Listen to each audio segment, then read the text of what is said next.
नमस्कार दोस्तों। चुनाव आयोग ने बिहार में intensive revision of electoral roll यानी मतदाता सूची का गहन पुनर्निरीक्षण करने का निर्णय लिया और जब से यह निर्णय लिया है तब से वहां की विपक्षी पार्टियां खासकर कांग्रेस और आरजेडी उसका जोर शोर से विरोध कर रही है और इसी चुनाव आयोग के निर्णय के विरुद्ध इन पार्टियों ने आज 9 जुलाई को बिहार बंद की पुकार दी थी। लेकिन विपक्षी पार्टियों द्वारा पुकारा गया यह बिहार बंद एकदम विफल रहा है। क्या है यह मतदाता सूची का गहन पुनर्निरीक्षण और क्यों बिहार में विपक्ष का बंद विफल रहा है, इसी पर आज हम इस वीडियो में चर्चा करेंगे। आपसे अनुरोध है मेरा यह वीडियो आखिर तक देखिए, अच्छा लगे तो इसे लाइक करें, शेयर करें और मेरे इस चैनल को सब्सक्राइब करें। नमस्कार दोस्तों, मैं राजेंद्र दायमा आपका स्वागत करता हूं मुंबई टुडे लाइव चैनल में। बिहार विधानसभा के चुनाव अगले साल फरवरी मार्च 2025 में होने हैं और इसी को देखते हुए चुनाव आयोग ने बिहार की मतदाता सूची का गहन पुनर्निरीक्षण करने का निर्णय लिया और यह पुनर्निरीक्षण 25 जून से शुरू हो चुका है और इसकी अंतिम तारीख 25 जुलाई है। हालांकि कुछ पार्टियां और संस्थाएं चुनाव आयोग के इस निर्णय को सुप्रीम कोर्ट में भी चुनौती दी है, जिसकी सुनवाई कल 10 जुलाई को है। लेकिन विपक्षी दल खासकर आरजेडी और कांग्रेस इस सुनवाई का इंतजार नहीं करते हैं और उसके पहले ही 9 जुलाई को पूरे बिहार बंद का आह्वान करते हैं।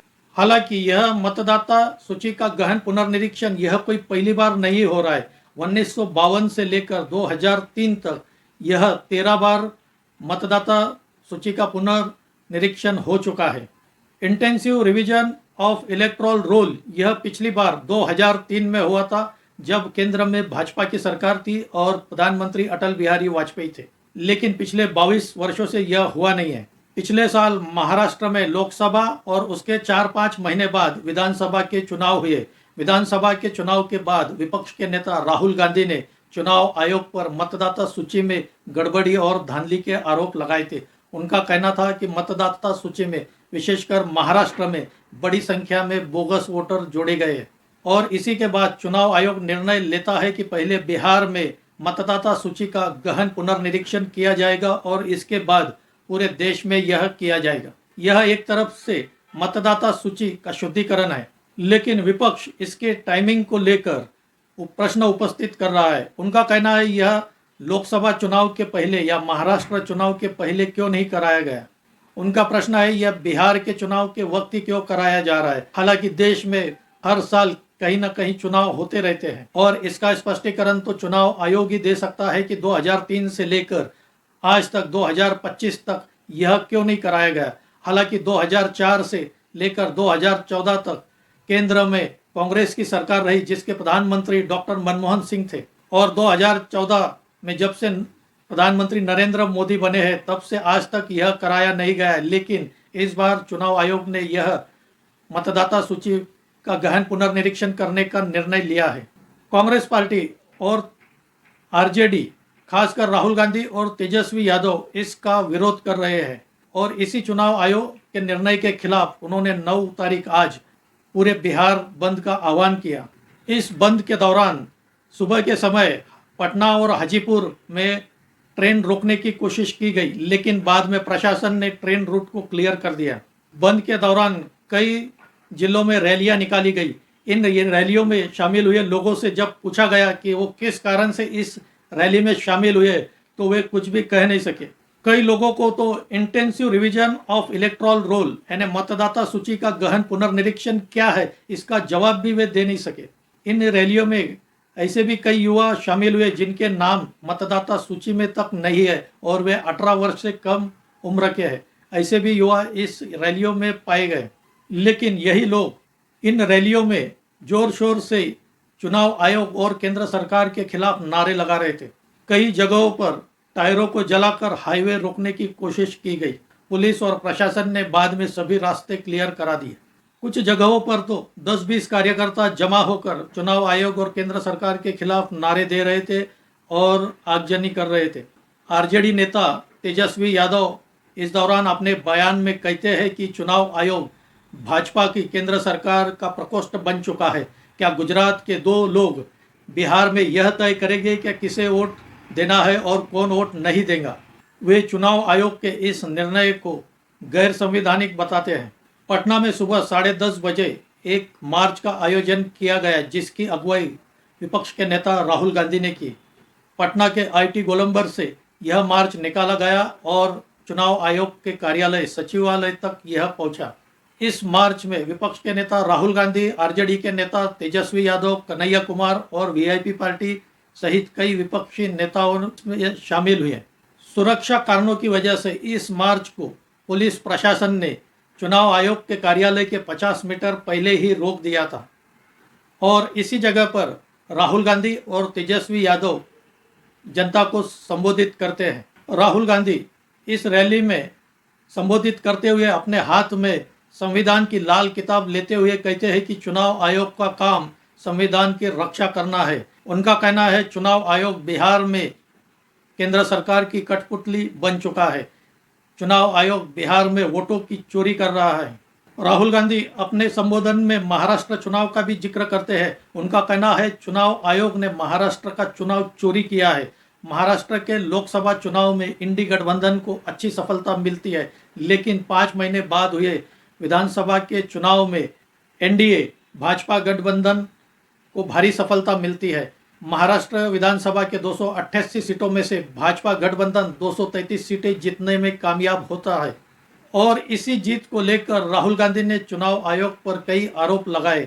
उनका कहना है लोकसभा और विधानसभा के बीच में महाराष्ट्र में 40 लाख वोट बढ़े हैं, यह बोगस वोटर बढ़ाए गए हैं। राहुल गांधी महाराष्ट्र चुनाव के बाद जब यह आरोप लगाए थे तब चुनाव आयोग ने उनको अपने मुख्यालय बुलाया था, लेकिन राहुल गांधी चुनाव आयोग के मुख्यालय जाते नहीं हैं।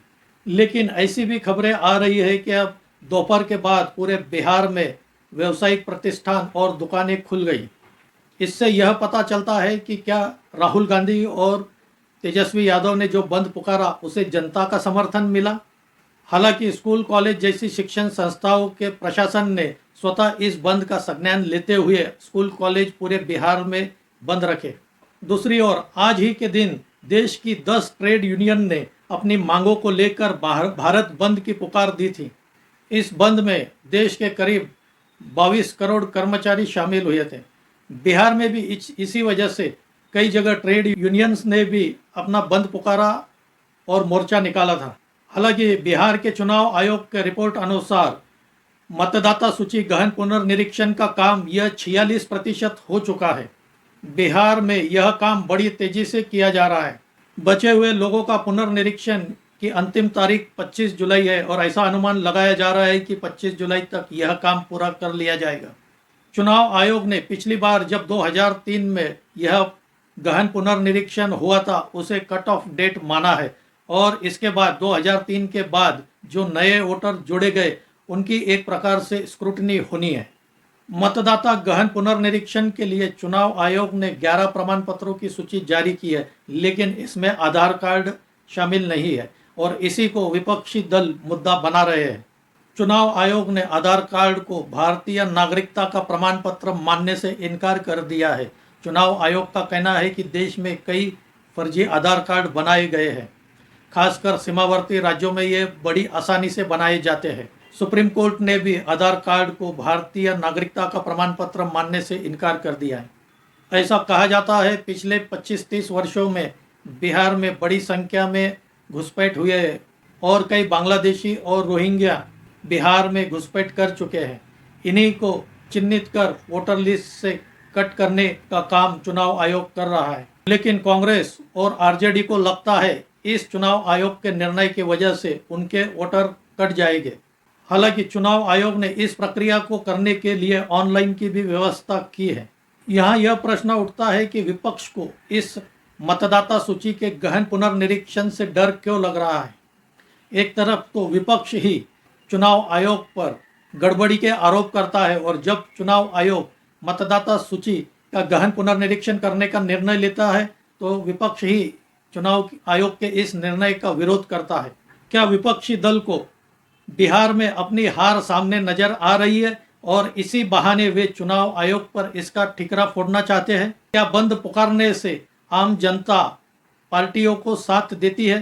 क्योंकि हमने पहले भी देखा है गुजरात में पाटीदार आंदोलन और महाराष्ट्र में मराठा आंदोलन हुए हैं, लेकिन तब भी वहाँ भाजपा की सरकार बनी है दोनों प्रदेशों में। एक तरह से क्या विपक्ष ने चुनाव लड़ने के पहले ही अपने हथियार डाल दिए, अपनी हार मान ली है? दोस्तों, आपको क्या लगता है इस बंद के बारे में, और बिहार के चुनाव कौन जीतेगा, इस पर अपनी राय कमेंट करके बताइए। मेरा यह वीडियो अच्छा लगा हो तो इसे लाइक करें, शेयर करें, और आपसे अनुरोध है, अभी तक आपने मेरे इस चैनल को सब्सक्राइब नहीं किया होगा तो इसे ज़रूर सब्सक्राइब करें। आज यही रुकते हैं, धन्यवाद।